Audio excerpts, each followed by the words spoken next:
Praise the Lord. Nehemiah 1:5లో 4 విషయాలు దాగి ఉన్నాయి. ఒకటి, ఆకాశమందున్న దేవ, అంటే ఆయనకి భూమిపైనున్న అన్నిటిపైన అధికారం ఉన్నది. భూమి మీద జరిగే ఏ సమస్య అయినా, సంఘటనలైనా, అధికారులైనా, దేశాలైనా, మనుషులైనా, పరిస్థితులు వాటన్నిటిపైన ఆయన ఆధీనంలో ఉన్నాయి. నెహెమ్యా దాన్ని గమనించి రాజు ముందు కాకుండా రారాజు అయిన ఆయన ముందు మోకరించాడు.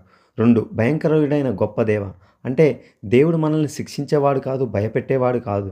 దాని అర్థం దేవుని మహిమను చూశాక మనలో ఉన్న భయం తొలగిపోతుంది. 3, నిన్ను ప్రేమించి నీ ఆజ్ఞలను అనుసరించి నడుచువారిని కటాక్షించువాడా, అంటే దేవుని పట్ల మనకి ఎంత ప్రేమ ఉందో దేవుడు గమనిస్తాడు. దాన్ని బట్టి మనం ఆయన ఆజ్ఞలను ప్రేమిస్తూ అట్టి హృదయం మనకి కలిగి ఉంటే అట్టి వారిపైన దేవుని కటాక్షం ఒక ప్రవాహంలాగా ప్రవహిస్తుంది.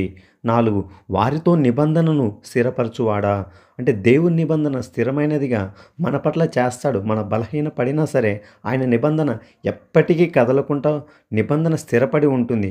అదే నెహెమ్యా ధైర్యానికి మూల కారణం.